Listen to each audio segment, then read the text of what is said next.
우리는 16장 1절로 13절, 그러니까 사무엘상 16장 1절로 13절에서 사무엘이 이새의 8번째 막내 아들에게 기름을 부어 사울 대신 이스라엘의 왕으로 세운 사건에서 시작해서 지금까지 다윗 이야기를 살펴보고 있습니다. 다윗이 기름 부음을 받을 당시의 나이가 대충 우리가 알고 있는 요셉이 종으로 팔려갈 때의 나이인 한 17세쯤 되었을 것입니다. 다윗이 도피 생활을 또한 한 12년 정도 했고요.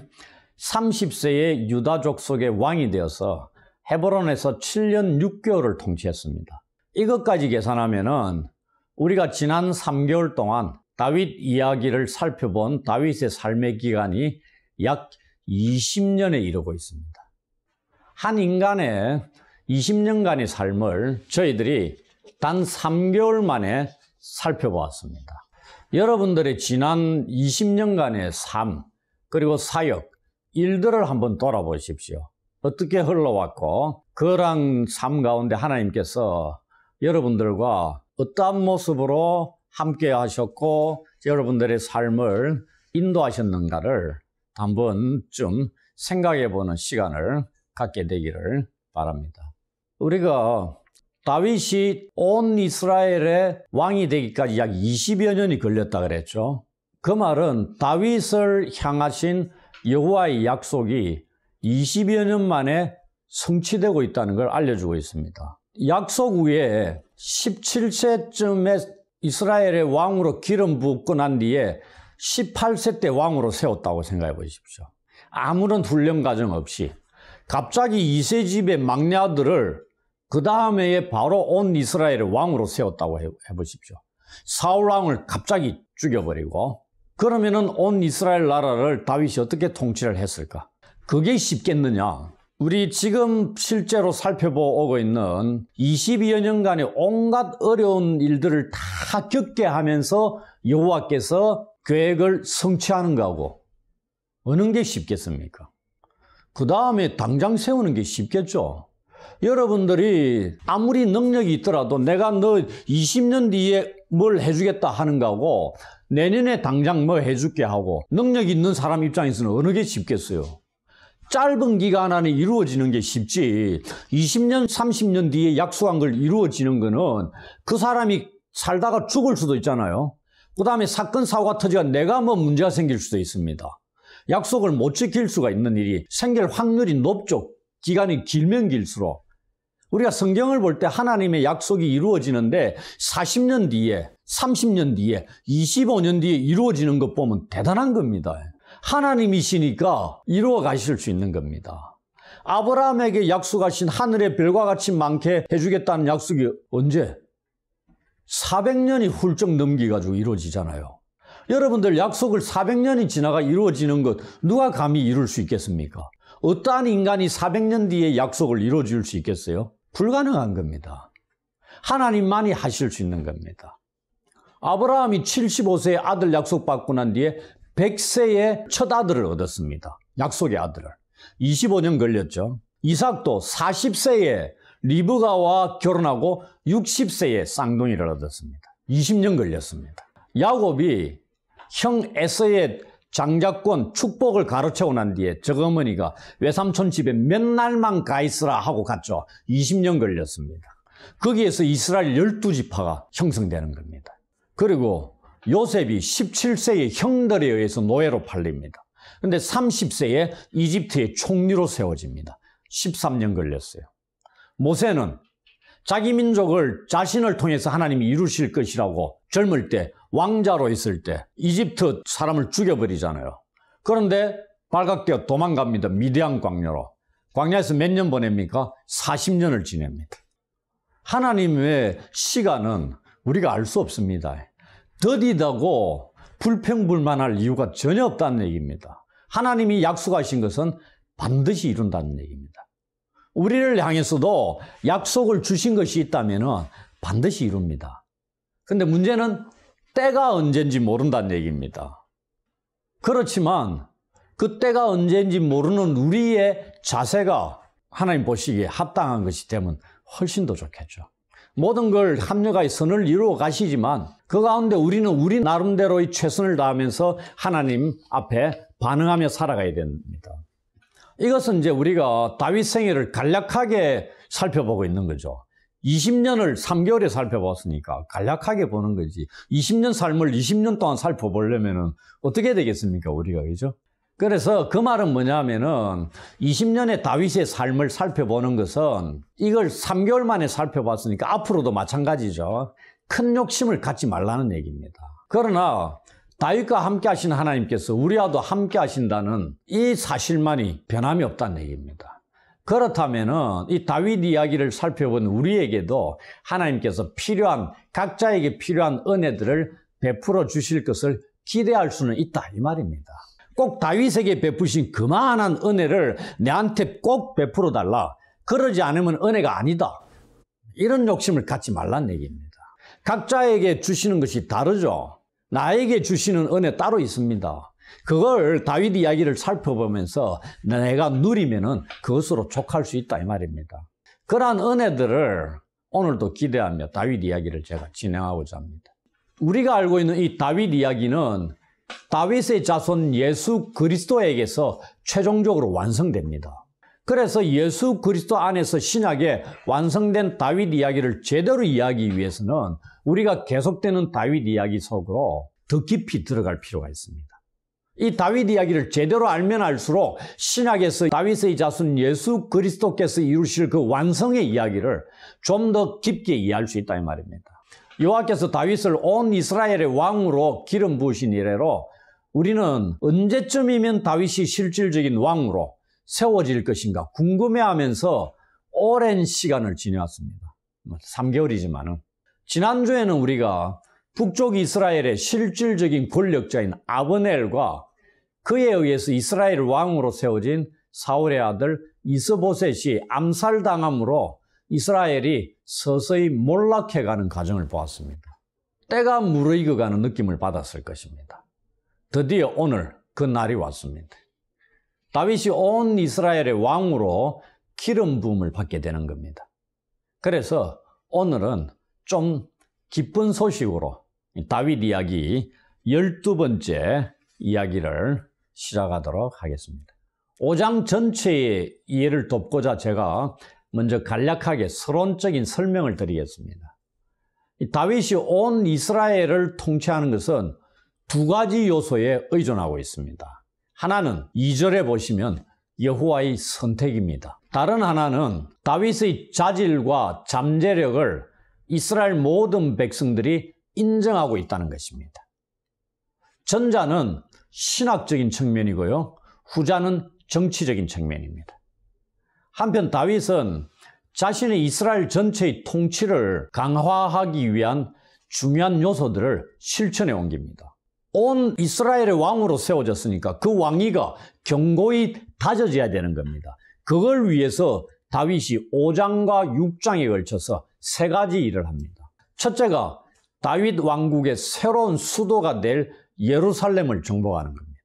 둘째는 이스라엘의 지속적인 위협의 대상인 블레셋을 물리치는 겁니다. 마지막 세 번째가 뭐냐면 여호와의 궤를 예루살렘 다윗 성으로 옮기는 것입니다. 오늘은 첫 번째, 두 번째 것만 살펴보도록 하고요. 세 번째 것에 대해서는 다음 주에 살펴보겠습니다. 1절부터 5절에 보시면 다윗이 온 이스라엘의 왕이 됩니다. 지금은 유다 족속만의 반쪽짜리 왕으로 헤브론에서 7년 6개월을 통치하고 있었습니다. 다윗과의 협상의 주도자가 누구였냐면 이스라엘의 실질적인 권력자인 아브넬이었죠. 그가 아합에 의해 살해당합니다.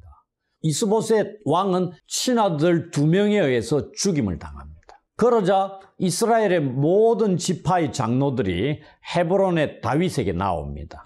여러분들 그 4장 마지막 절과 5장 첫 구절 사이에 제가 나중에 설명을 드리겠지만은 약 5년 정도의 공백 기간이 있다고 보셔야 됩니다. 이스보셋이 왕이 된 지 몇 년간 통치했다고 돼 있죠? 2년 동안입니다. 다윗은 헤브론에서 몇 년 동안 7년 6개월을 통치했습니다. 그런데 지금 바로 온 이스라엘의 왕이 됩니다. 이스보셋이 2년 만에 죽었죠? 그러면은 5년 6개월에 공백이 생기죠. 근데 바로 이어지고 있습니다. 그건 설명을 드리도록 하겠죠. 우리가 성경을 읽을 때 지금 우리가 사무엘 하를 읽고 있습니다. 역사서죠. 우리가 사무엘 상하, 열왕기 상하, 역대기 상하 보시면은 기록들이 중복되는 것들이 나옵니다. 이 6권의 성경을 함께 참고해 가면서 읽으면은 좀 더 폭넓은 이해를 하는데 도움이 됩니다. 왜냐하면은 6권을 똑같은 분량으로 똑같은 내용을 똑같이 기록하면은 의미가 없잖아요. 어떤 부분은 빼고 어떤 부분은 첨가시키고 이런 것들이 있어서 함께 보다 보면은 좀 더 전체적인 그림을 볼 수 있는 겁니다. 오늘도 방금도 말씀드렸다시피 그 공백 기간도 빼버리죠. 그럼 성경에는 우리가 요한복음도 그렇고 예수님이 이 세상에 오셔가 하신 일을 다 기록해버리면은 하늘 온 천지에 다 기록하더라도 모자란다 이렇게 말씀하고 있습니다. 그 말은 구원 역사에 필요한 부분만 기록한다 이 말입니다. 다윗의 생애도 마찬가지입니다. 우리가 20여 년의 생애를 3개월 만에 살펴볼 수 있었잖아요. 가능하게 됐다 이 말입니다. 그 얘기거든요. 오늘 본문도 그러한 것들을 염두에 두는데 제가 필요한 부분을 설명을 드립니다. 뭐냐면은 이스라엘의 남쪽은 유다 지파만 있잖아요. 나머지는 전부 다 북쪽입니다. 그럼 11지파죠. 11지파의 장로들이 온다는 얘기입니다. 그러면은 11명만 왔겠습니까? 아니죠. 이 당시 다윗에게 나온 자들의 수가 어느 정도냐를 사무엘 하는 언급 안 하고 있는데 역대상 12장 23절로 37절에 아주 자세하게 기록하고 있습니다. 거기에 전체 지파, 지도자들, 용사들 이렇게 면면들을 다 기록하고 있어요. 그래가지고 총 온 전체 수가 몇 명이냐면 34만 822명입니다. 35만여 명, 뭐 적게 하려면 34만여 명이 이날에 왔다 이 말입니다. 여러분들 양산시 인구가 약 34만 가까이 언저리 되죠. 양산시 인구 전체가 다윗 왕에게 와가지고 우리 왕이 되십시오 이래 했다 이 말입니다. 그래서 헤브론에 모인 겁니다. 이들을 위해서 3일 동안 잔치를 벌였습니다. 3일 동안. 이 기록이 여기에 빠져 있는 겁니다. 그러니까 우리는 역대상 가면 또 읽다 보면 역대상도 읽겠죠. 그러면 이 많은 사람들이 왔구나. 그리고 잔치도 3일 동안 벌였구나. 확인하는 겁니다. 그런데 우리는 읽을 때 이 부분은 첨가해가지고 덧붙여가지고 역대상 기록을 같이 보면은 훨씬 더 도움이 된다. 이 얘기죠. 그걸 제가 말씀을 드리는 겁니다. 정상적이었다면은 이 장로들의 최선두에 누가 와야 돼요? 아브넬이 와야 되죠. 군사령관. 그가 와가지고 협상을 하면서 나라를 갖다 바쳐야 되는 겁니다. 근데 암살당했잖아요. 그 다음에 이스보셋도 죽어버리니까. 그러니 북쪽 이스라엘이 남쪽 유다도 다윗 왕을 뭐라고 불렀어요? 유다 족속의 왕이다 이래야 됐습니다. 북쪽의 11지파도 각각 지파들별로 통치자들, 대빵들이 있었을 수 있겠죠. 그들이 장로들일 수 있습니다. 그러니 왕이 갑자기 암살당하고 나니까 통치자가 없는 겁니다. 북쪽에. 그러니 왕장화할 수도 있고 서로 다투기도 할 수도 있고 그러다가 심균형 잡고 누군가가 통일시키자, 규합하자, 이래가 다윗 왕에 가자 이래 얘기 나오는데 한 5년 걸렸다 이 말입니다. 우리 같으면은 지방자치제 이런 식입니다. 그러다 보니까 통일된 뭔가를 힘을 규합할 수 있는 그런 게 필요한 거죠. 그래 염두를 두셔야 되는 겁니다. 왕이 이스보셋이 죽자마자 기계적으로 쫙 모여가지고 바로 가자 이런 일이 아니다 이 말입니다. 그 얘기거든요. 우리가 지난번에 다윗 왕이 길란 야베스 주민들한테도 그들을 회유하려고 좋은 얘기 막 보내도 돌아왔니 안 돌아왔니 잘 모르잖아요. 이런 일입니다.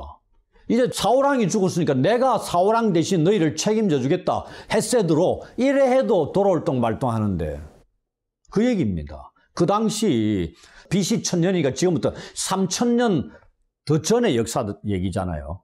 그런 걸 염두에 두셔야 됩니다. 그 얘기거든요. 그러니 이 아브넬도 죽었죠. 이스보셋도 죽었죠. 그래서 이제 이 유다의 장로들이 한 그 정도 시기를 걸리가 이제 다 34만여 명 넘게 몰고 다윗 왕에게 온 겁니다. 그러면서 이 지파들이 세 가지를 말합니다. 다윗 왕에게. 그러면서 당신이 우리의 왕이 되달라 요청을 하는 거죠. 첫 번째가 자신들이 다윗 왕의 골육입니다. 이래 얘기합니다. 골육이 뭐죠? 뼈와 살이란 얘기입니다. 자신들은 뼈는 강하죠. 살은 약합니다. 강할 때나 약할 때나 오랫동안 우리는 충성하는 관계다. 이런 얘기입니다. 당신과 뗄래야 뗄 수 없는 관계라는 얘기입니다.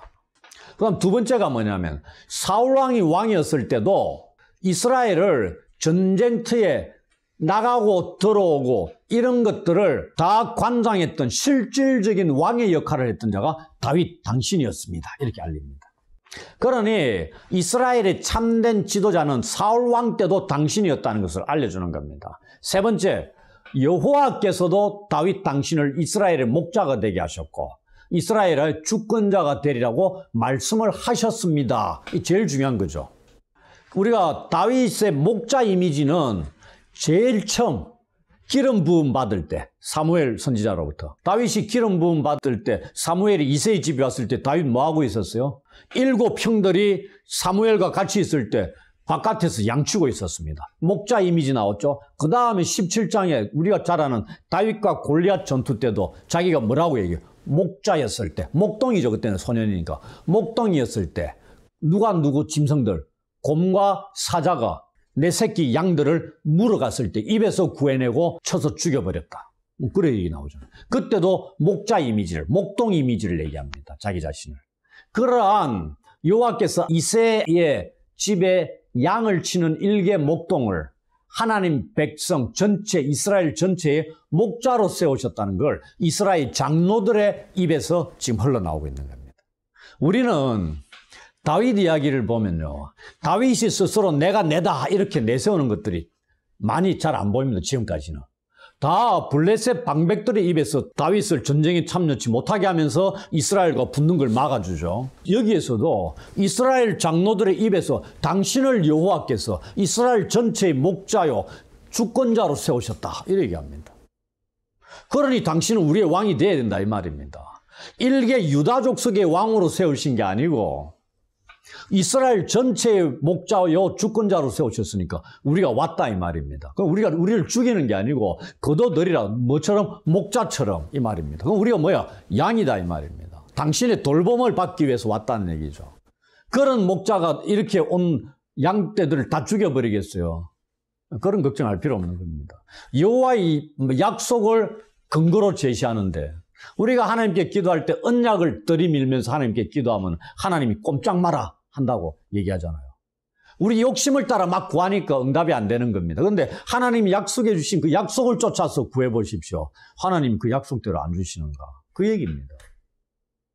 이스라엘 백성의 장로들이 이 얘기하고 있는 겁니다. 세 가지를 제시하니까 다윗이 뭐라 하겠어요? 가라 아니면 옆에 사람들 다 죽여버리라 뭐 이라 하겠습니까? 3일 동안 잔치를 벌렸다 그랬죠. 잔치는 뭐하러 벌이는 겁니까? 환영하는 겁니다. 기뻐하는 겁니다. 그들을 죽일 목적으로 잔치를 벌렸겠어요? 속이기 위해서? 아니란 얘기입니다. 그래서 이 말은 이 다윗이 이스라엘의 왕이 되는 게 합법적이다. 우리가 왕이 되고 대통령이 되는 걸 뭘 중요시합니까? 정통성 이런 거 얘기하죠. 예. 지금 북한의 김정은이 뭘 얘기해요? 백두혈통을 강조하잖아요. 혈통, 정통성, 합법성이 중요한 겁니다. 그 다윗이 온 이스라엘의 왕이 되는 게 합법하다, 적법하다 이 얘기입니다. 여호와의 뜻이었다 이 말입니다. 그 얘기를 이스라엘 장로들의 입에서 흘러나오고 있는 겁니다. 다윗이 스스로 34만 명이 오니까 내가 이러이래가 너희들이 왕이 돼야 된다. 당연히 불복하면 죽일 것이다. 협박해가지고 왕이 된 게 아니다는 얘기죠. 그래서 결국 다윗은 아브넬하고 협상할 때 어떤 의도로 평화적으로 북쪽 이스라엘을 합병하기를 원했던 겁니다. 그것이 이제 이루어지는 겁니다. 이렇게 이루어지는 겁니다. 시기가 좀 더뎌졌을지라도 아합이 아브넬을 죽여가지고 막았지만은 결국은 이루어지는 겁니다. 그래서 피 한 방울 흘리지 않고 북쪽 이스라엘 전체를 다 품게 되는 겁니다. 이로써 다윗은 이스라엘 모든 장로들과 언약을 맺고 그들에 의해서 세 번째 기름 부음 받고 온 이스라엘의 왕으로서 적법성을 확보하게 됩니다. 다윗은 기름 부음을 3번을 받습니다. 사무엘 선지자로부터 목동 때 1번, 그 다음에 유다 족속의 왕으로 될 때 2번, 온 이스라엘의 왕이 될 때 3번. 대단한 거 아닙니까? 3번을 기름 부음 받는다는 거. 역사상 이런 왕이 어디 있겠습니까? 그러면서 다윗이 왕위에 올라 통치한 것에서 간략한 요약을 딱 짚고 다음으로 넘어갑니다. 그가 30세에 왕위에 올라서 40년간을 통치를 했다. 그러면서 헤브론에서 7년 6개월 유다를, 예루살렘에서 33년 동안 온 이스라엘과 유다를 다스렸다. 이렇게 되어 있습니다. 근데 조금 이상 안 합니까? 우리 수학 선생님.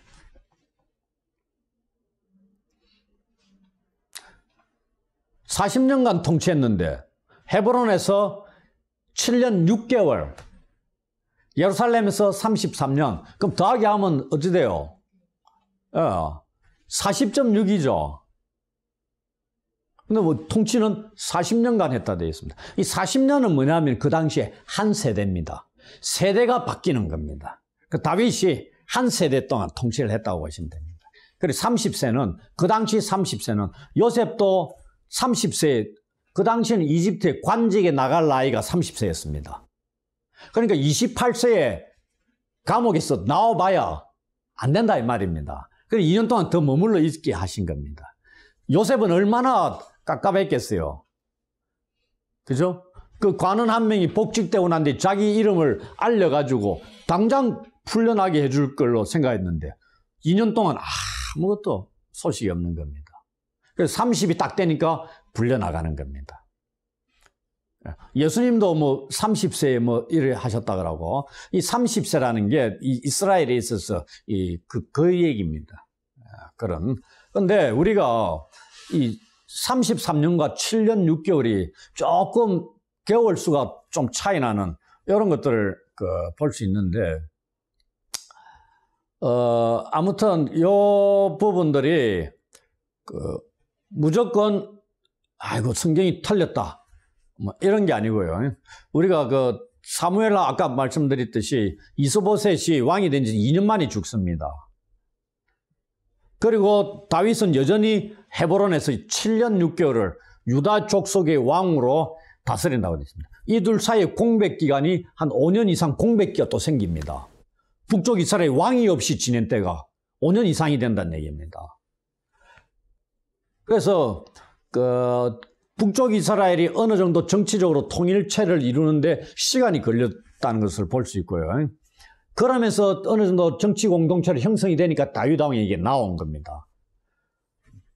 그러면서 이 공백 기간이 생기는 이런 부분들을 7년 6개월과 이 33년 이런 부분들 이제 개월 수를 정확하게 우리가 이 당시가 지금으로부터 약 한 3,000년이 좀 전이죠. 다윗 왕이 1010년인가 뭐 그 정도 1000년인가 요 언저리에 왕이 되는 겁니다. 40년 동안 하니까 기록상의 부분에 있어서 이런 부분들을 우리가 조금 뭐 염두에 둘 필요가 있는데 무조건 부정적으로 볼 필요는 없지 않느냐. 자세히 우리가 살펴볼 필요도 있겠지만 여기서 제가 말씀을 드리는 거는 이런 수치나 이런 부분들을 세밀하게 살펴보고자 하는 의도가 아니고요. 그러한 공백 기간에 북쪽 이스라엘과 남쪽의 그런 정치적인 상황들에 대해서 잠깐 말씀을 드리고 넘어가려고 했던 겁니다. 성경에 생략되어 있는 부분을 말씀을 드리려고 하는 거고요. 6절부터 12절에 아까 말씀드렸죠. 다윗이 온 이스라엘의 왕이 되고 제일 먼저 한 일이 뭐냐면은 예루살렘을 왕도로 정하고 그곳을 정복하는 일입니다. 우리가 한국 역사나 역사를 보면은 새로운 나라를 세울 때라든지 천도를 한다든지 수도를 새로 정하는 게 있습니다. 고조선도 마찬가지고 조선도 마찬가지고 고려도 그렇고 수도가 왕이 볼 때 가장 최적의 장소에 수도를 정합니다. 그리고 수도가 마음에 안 들면 천도를 내서도 옮기기도 하죠. 여기에 다윗 왕이 온 이스라엘의 수도로 정한 곳이 예루살렘입니다. 그런데 예루살렘에 이미 여부스 사람들이 차지하여 살고 있었습니다. 그러니 이들을 정복을 해야 되잖아요. 우리가 사사시대 때부터 여부스란 곳을 보면은 여부스란 지명의 이름을 따른 이름이 뭐냐면은 예루살렘이었습니다. 그 당시에도 여부스를 예루살렘으로 불렀습니다. 여호수아서나 사사기서도 가서 보더라도 여호수아 15장 63절하고 사사기 1장 12절에 보시면 이스라엘이 정복하지 못한 지역입니다. 그 다음에 흡수하지 못한 지역이었다는 얘기입니다. 가나안 족속 중에 여부스 족속, 이 땅을. 그러면은 다윗이 예루살렘을 새로운 수도로 세우려고 했느냐? 지금 다윗이 유다 족속만의 왕으로 있을 때는 어디였어요? 헤브론이었습니다. 헤브론이 어디죠? 조금 남쪽입니다. 그런데 예루살렘은 이 헤브론보다 좀 더 북쪽입니다. 그리고 이 위치가 어디냐면은 유다 지파와 베냐민 지파의 경계 지역입니다. 우리가 경계 지역은 베냐민의 대표적인 게 어디요? 북쪽 이스라엘 지파죠. 사울이 어디 출신입니까? 베냐민 아닙니까? 그러니 베냐민 지파와 유다 지파에 맞물리는 지점이 예루살렘이었습니다. 어느 한쪽에 치우치지 않는 지역이죠. 그것뿐만이 아니고 지리적으로 북쪽 땅을 지어가고는 모든 삼면에서 예루살렘을 접근하는 데는 세계 깊은 골짜기가 있었답니다. 이걸로 인해서 차단이 돼가지고 보호가 되었던 천혜의 요새가 예루살렘이었답니다. 그러니 적군이 쳐들어오는 걸 방어하는 데 있어서도 상당히 유리한 지역이었다. 그리고 유다와 베냐민, 남쪽 유다와 북쪽 이스라엘의 경계선에 있었기 때문에 양쪽을 아우를 수 있는 지역이기도 했다. 이런 의도가 있었다. 그래서 예루살렘을 다윗이 수도로 정하고 공략을 하는 겁니다. 그런데 그 지리적으로 그 정도 천의 요새라 그랬죠. 아무나 정복하기가 힘든 요새였다는 얘기입니다. 지역이었다는 얘기. 그러니 여부스 사람들이 다윗에게 뭐라고 그럽니까? 네가 결코 이리로 들어오지 못하리라. 맹인과 다리 저는 자라도 너를 물리치리라 하고 다윗을 조롱하고 있습니다. 말이 됩니까? 지금 다윗이 얼마나 강성해져가고 있는데 여부스 주민들이 뭐라고 얘기해요? 맹인과 눈먼 자와 다리 저는 자도 우리 성을 지킬 수 있다. 그 정도로 이 요새를, 이 성을 함락하기는 어렵다. 우리가 이런 요새를 어떤 요새라고 그래요? 난공불락의 요새라고 그러죠. 이 내용을 요세푸스라는 역사가 1세기 인물입니다.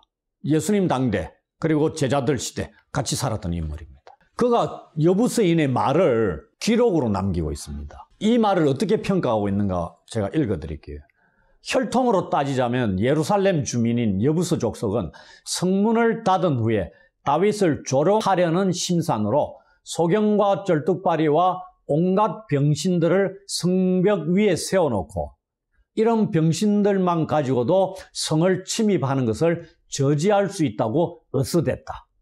이것은 다윗의 능력을 얕본 데서 기인한 것이며 철통 같은 성벽을 과신한 데서 연유한 행동이었다. 요세푸스가 이렇게 기록합니다. 그렇게 방어를 자신만만해하던 예루살렘이 다윗에 의해서 정복당합니다. 여기 보면 싸움을 치열하게 했고 피 터지게 싸웠고 누가 죽고 다윗의 군사들이 얼마 죽고 이런 기록 없습니다. 이 난공불락의 요새를 다윗이 그냥 정복해버린다고 성경에는 그렇게 나와 있습니다. 그리고 다윗이 자신을 조롱했던 다리 저는 사람과 맹인들을 다 죽여버립니다. 그리고 빼앗은 시온 산성에 다윗성이라는 새로운 이름을 붙입니다.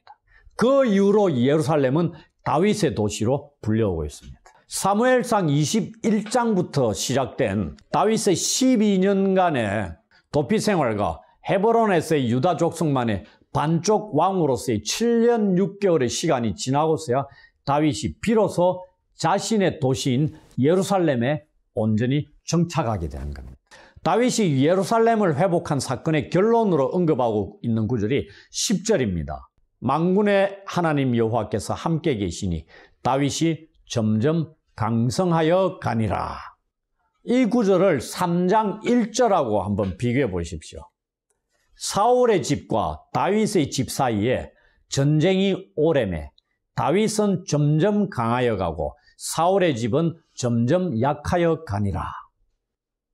다윗이 유다 족속의 왕으로 다스릴 당시에는 북쪽에 사울의 아들이 통치하는 이스라엘이 있었습니다. 그래서 사울의 집과 비교해서 다윗의 집이 점점 강해져 가고 있음을 말씀하고 있죠. 그런데 오늘 본문은 다윗이 통일왕국의 왕으로 다스리기 시작한 이후이기 때문에 비교 대상이 없습니다.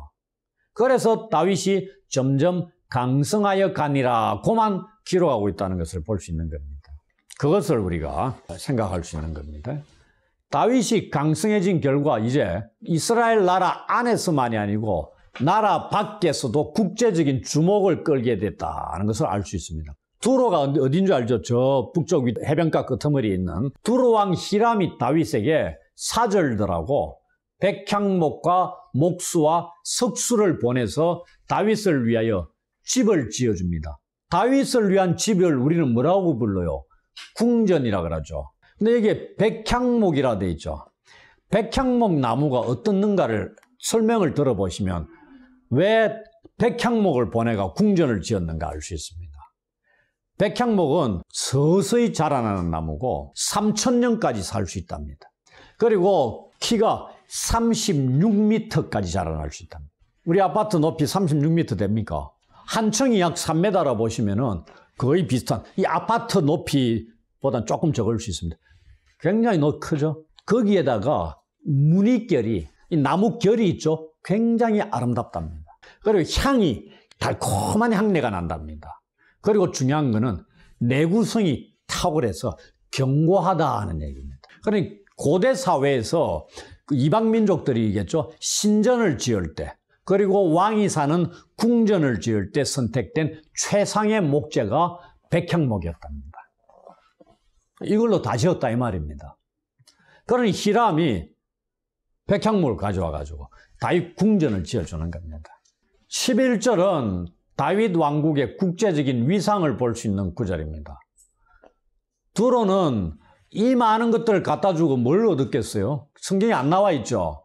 열왕기상 5장 9절 11절에 보면 다윗의 아들 솔로몬 때도 두로 왕이 협력합니다. 성전을 지을 때도. 그때 솔로몬으로부터 뭘 가져갔는가 보면 되죠. 먹는 것 가져갔습니다. 식품, 음식. 왕궁에서 먹는 음식들, 재료들 이 솔로몬이 많이 줬습니다. 아마 다윗 왕 때도 뭐 그런 걸 선물로 받아가지 않았느냐. 그 외에는 기록이 안 나와 있으니까 그 정도. 이러한 것들을 통해서 다윗은 여호와께서 자기를 세우셔서 이스라엘 왕으로 삼으신 것과 그의 백성 이스라엘을 위하여 이스라엘 나라를 높이신 것을 알았다고 되어 있습니다. 이 알았다는 건 야다입니다. 야다함은 유명한 용어죠. 남녀 간의 관계 속에서 아는 겁니다. 서로를. 경험을 통해서 아는 거다. 이 말입니다. 다윗이 자기를 여호와께서 통치자로 세우신 것을 이러한 것들을 통해서 알았다는 얘기입니다. 하나는 뭐다고요? 여호와께서 자기를 세우사 이스라엘 왕으로 삼으신 것을 알았고, 두 번째는 여호와의 백성 이스라엘을 위하여 그 나라를 높이신 것을 알았다는 얘기입니다. 이러한 주변에 변해가는 그런 상황을 통해 가지고 이스라엘을 국제적인 주목을 끌 정도로 강성하게 하신 것은 누구를 위한 거였어요? 하나님의 백성들을 위한 것이었습니다. 다윗을 강성하게 하신 것이 무엇 때문이라고요? 백성들을 위한 겁니다. 다윗을 이스라엘의 목자로 세우셨으니까 누구를 위한 거라고요? 양을 위한 것이었다는 얘기죠. 이걸 다윗이 깨달았다는 얘기죠. 그래서 그는 목동 시절에 목숨을 걸고 양떼들을 기르고 지켰다고 돼 있죠. 왕이 되었어도 백성들을 그렇게 지키고 이끌어가는 주권자가 되었다 이 말입니다. 그래서 유대인들이 지금까지 국기에도 다윗의 별이 그려져 있고 오늘날 메시아를 기다리는데도 다윗과 같은 메시아를 기다리고 있는 겁니다. 그 얘기입니다. 그 다음 13절 16절에 또 막간에 뭐가 나옵니다. 우리가 사무엘하 3장 2절로 5절에 뭐가 나오냐면 헤브론에서 유다 족속의 왕으로 세워지고 통치하는 동안 점점 강성해져 갔다는데 증거로 뭘 보여줬어요? 헤브론에서 낳은 6명의 아들들의 명단을 보여줬잖아요. 6명의 아내로부터 6명의 아들을 낳았다. 이걸 보았습니다. 그게 뭐다? 나라가 강성해가는 증거로 보여줬다. 이래 돼 있죠. 예루살렘에 올라와가지고 온 이스라엘의 왕으로 다스리고 있습니다. 그런데 5장 10절에 보시면 만군의 하나님 여호와께서 함께 계시니 다윗이 점점 강성하여 갔다. 이렇게 기록했습니다. 그 증거로 예루살렘에서 또 낳은 아들과 딸들의 11명의 이름이 언급되고 있습니다. 제가 앞에 말씀을 드렸죠. 역사서 6개, 사무엘 상하, 열왕기 상하, 역대기 상하 함께 보는 게 도움이 된다고. 다윗의 아들들 리스트가 곳곳에 흩어져 있습니다. 사무엘하 3장 2절에서 5절에 헤브론에서 낳은 아들, 딸. 그 다음에 오늘 본문에 이스라엘, 예루살렘에서 낳은 자녀들.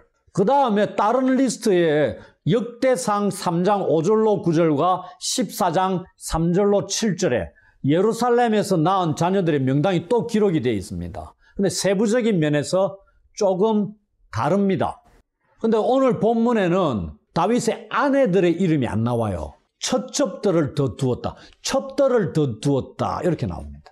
우리가 지금은 다윗 왕의 초창기죠. 아내와 첩이 많죠. 솔로몬보다는 적죠. 그죠? 많이 적습니다. 이게 잘 나갈 때는 별 문제가 안 되고 있습니다. 그리고 우리가 우리나라 역사도 보면은 누굽니까? 왕건도 그렇고 우리가 역사 공부할 때 정략 결혼들을 지방 호족들과의 견제하기 위해서 그 호족들의 자녀를 왕비로 삼아가 결혼을 하죠. 그걸 정략적인 결혼 이런 거 많이 합니다. 왜냐하면 자기 딸이 내 궁에 와 있으니까 함부로 쳐들어 못 오는 거죠. 다윗도 아마 그런 영향도 있지 않았나 싶은 생각이 들어요. 아내들이 우리가 나발의 아내 아비가일은 그런 건 아니죠. 특수한 상황인데 다른 자세한 내막들이 다 안 나오니까 조금씩을 통해서 알 수 있는 거 그런 의도도 있었다. 근데 잘 나갈 때는 별 문제가 없습니다, 사실. 근데 우리가 다윗 인생의 후반기 20년을 살펴볼 때 자녀들이 반란을 일으키죠. 그래가 왕이 되려고 그때부터 피 터지는 싸움들이 일어납니다. 자녀들이 막 죽어나갑니다. 압살롬도 죽고 아도니야 암논입니까? 아마 자녀들이 막 왕을 거슬려 자기가 왕이 되려고 이렇습니다. 자녀들이 이렇게 아내들도 다르고 그것이 다윗 생애의 말년의 20년의 생애에는 밧세바 사건 이후에는 전부 다 조금 그렇습니다. 그건 우리가 앞으로 살펴보겠지만. 그런데 사울의 후계자가 누구였죠? 그 당시에는 요나단이었는데 안 됐죠. 다윗이 왕이 됐는데 다윗이 이새의 아들 중에 몇 번째입니까? 8번째입니다. 둘째, 셋째도 아니고요. 막내입니다. 근데 다윗 왕의 후계자로 누가 세워지죠? 솔로몬이 세워집니다. 솔로몬은 그 리스트를 쭉 보시면은 10번째 아들입니다. 어머니도 다 많이 다르죠. 근데 리스트를 보시면은 10번째 아들에 불과합니다. 그가 다윗을 이어 왕이 됩니다. 누구에 의해서? 하나님에 의해서. 하나님이 세운다 이 말입니다. 우리는 장자가 계승하는 겁니다. 당연한 거죠. 그런데 다윗도 그랬고요. 한나라의 왕도 솔로몬도 그렇고 하나님이 세우십니다. 그걸 우리가 볼 수 있다는 얘기입니다. 다윗 이야기뿐만이 아니고 나중에 솔로몬도 똑같다 이 말입니다. 세 번째 17절부터 25절에 보면 우리가 두 번째 다윗이 온 이스라엘의 왕이 되고 그 왕위를 견고히 다져나가는데 두 번째 일이 뭐라 그랬죠?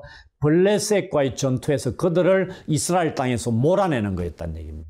우리는 블레셋 하면은 끝없이 이스라엘을 괴롭히는 족속입니다. 이 당시에도 이스라엘 땅 남서쪽에 한 기퉁이에 5 부족이 모여 살고 있었죠. 다윗도 가드에 피난 갔던 시절이 있었습니다.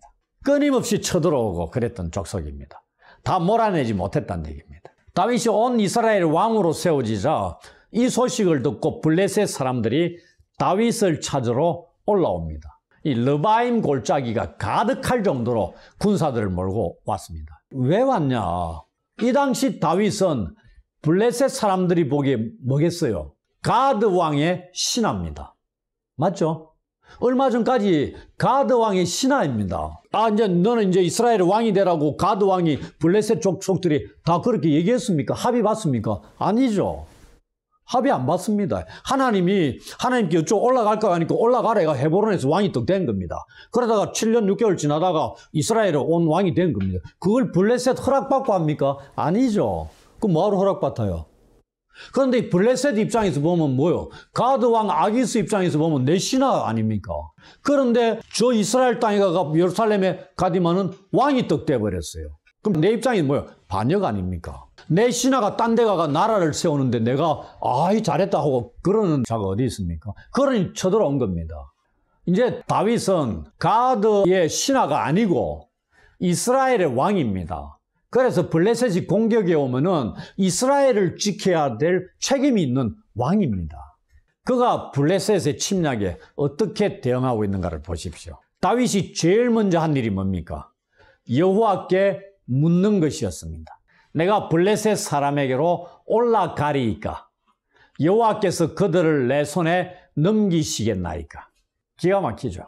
이전에 다윗은 가족들을 포로로 잡아간 아말렉을 추격할 때도 제일 먼저 여호와께 물었었죠. 이것보다 더 중요한 것은 다윗에게 있어서, 아니 나아가 하나님의 백성들인 이스라엘이 행하는 모든 전쟁은 여호와께 속한 것이라는 신앙이 더 중요했습니다. 그게 사무엘상 17장 47절에 나옵니다. 그래서 여호와께 묻는 것입니다. 여호와께서 허락하셔야만이 전쟁을 할 수 있고요. 그 전쟁에서 반드시 승리할 수 있는 겁니다. 이스라엘은 하나님의 군대입니다. 다윗의 입에서, 다윗이 골리앗을 죽이러 갈 때 아버지 심부름으로 형들 안부를 물으러 갔을 때 사무엘상 17장 26절에 한 말입니다. 다윗 입으로. 할례 받지 못한 블레셋 용사가 이스라엘 하나님의 군대를 모욕하고 있다고 얘기하는 겁니다. 이스라엘은 하나님의 군대입니다. 그 군대의 대장 되시는 분이 누구라고요? 여호와 하나님이십니다. 그분의 명령에 순종하며 치르는 것이 이스라엘이 치르는 전쟁입니다. 다윗의 질문에 우리가 기대하고 있는 답을 여호와께로부터 다윗에게 주어지고 있습니다. 올라가라. 내가 반드시 블레셋 사람을 내 손에 넘기리라. 이 넘겨준다는 말 제가 설명을 아주 자세하게 드렸었죠. 그럼 이 전쟁 결과는 어떻게? 끝났다 이 말입니다. 볼 필요 없는 전쟁이죠. 우리가 지금까지 살펴봤고 성경 전체에서 알 수 있듯이 여호와의 전쟁에서 그들을 너희 손에 넘기리라 이 답이 주어졌을 때 이스라엘은 그 전쟁에서 반드시 승리했습니다. 여호와로부터 답을 얻은 다윗은 바알 브라심에 이르러 그곳에서 블레셋 사람들을 쳐서 물리칩니다. 그곳에서의 승리를 다윗이 뭐라고 묘사하고 있습니까? 여호와께서 물을 흩음같이 내 앞에서 내 대적을 흩으셨다. 이게 무슨 뜻일까요? 무엇을 의미하는 표현인지 좀 감이 오십니까? 물을 흩는다는 게 컵에 있는 물을 훅 흩듯이 이런 것이겠습니까? 아닙니다. 물이 흩어진다는 게 뭐냐면 우리가 여름에 계곡이나 아니면은 홍수가 나는 거 있죠.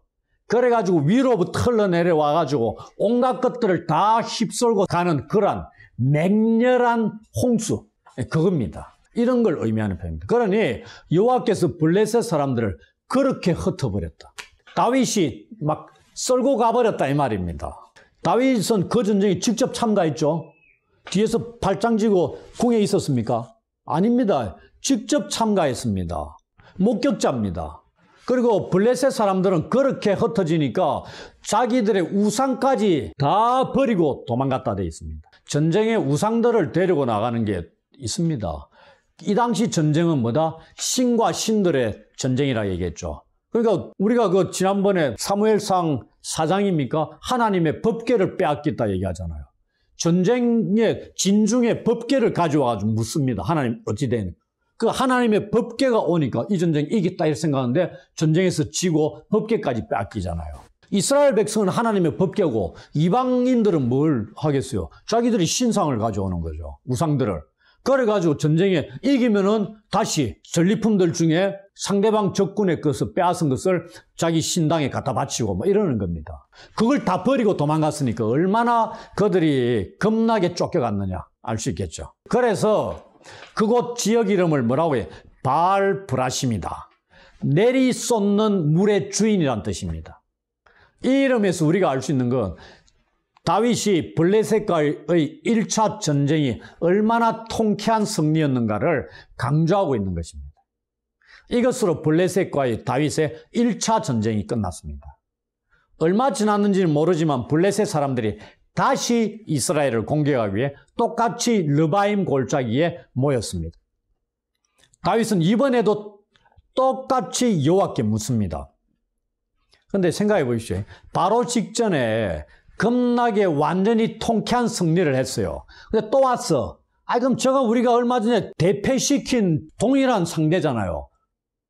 여러분들 1대1로 맞짱 떴는데 내가 한 방에 박살을 낸 친구야. 그럼 또 싸우러 왔어. 그러면 볼 거 있습니까? 없습니까? 또 그냥 나가면 됩니다. 아유, 지난번에 박살난 애가 뭘 믿고 또 왔느냐. 해가 또 나가가지고 하는데 다윗은 어떻게 또 바로 안 나가고 또 여호와께 묻습니다. 자, 묻는데 이번에는 여호와께서 다른 답을 주십니다.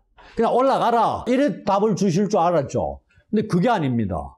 이번엔 아주 세밀하고 구체적으로 다른 답을 주시는데 한번 보십시오. 올라가지 말고 그들 뒤로 돌아서 뽕나무 숲을 맞은편에서 그들을 기습하되 뽕나무 꼭대기에서 걸음 걷는 소리가 들리거든 곧 공격하라. 그때에 여호와가 너보다 앞서 나아가서 블레셋 군대를 치리라. 첫 번째 답하고 완전 다릅니다. 이런 답을 준다는 것은 무슨 그림을 그려볼 수 있느냐면요. 지금 기습 공격을 하라는 건데 분위기가 마치 여호와께서 군대의 지휘관들을 딱 막사에 불러가지고 그 다음에 드라마 같은 거 보면은 모형도를 딱 해놔놓고 진지 꼽아놓고 그런 거 있잖아요. 그 군사령관이 이렇게 작전 명령을 내리잖아요. 이런 그림입니다, 지금. 다윗에게 하나님께서 명령하시지만은 그림은 그렇다 이 말입니다. 군사령관 여호와께서 막사 안에서 하나씩 하나씩 가리키게 하면서 이번에는 뒤로 가가 기습 공격하는데 뽕나무 숲을 해서 걷는 소리가 나거든. 그때 하라. 근데 내가 제일 먼저 선봉에 서가지고 적진을 쳐들어갈 것이다. 그럼 너희들은 나를 따라 공격하라. 이 얘기입니다. 이게 사사기도 마찬가지고 여호수아도 마찬가지지만은 신적 전사 모티브입니다. 누구? 여호와 하나님. 신적 전사 모티브에서는 하나님이 이스라엘 군대의 제일 앞에 선봉을 서십니다. 우리가 드라마나 영화 같은 데 보면은 그 나라의 왕이나 장군, 최고의 장군들은 어디에서 전쟁을 치러요? 제일 앞에 갑니다. 제일 앞에 간다는 얘기예요. 우리가 가장 위험하다 생각하는데 그들은 제일 앞서 갑니다. 장비나 관우가 맨 뒤에서 쫄쫄쫄 따라다니면서 남들 다 이기는 것 같은 그때 나 이랍니까? 아니죠. 관우 장비는 맨 앞에 전쟁이 치러갑니다. 그리고 다 적진을 뚫고 들어가는 거죠. 여호와께서 지금 그렇게 하겠다 이 말입니다. 왜? 여호와의 군대잖아요. 하나님의 군대입니다. 그리고 하나님 군대의 사령관이고요.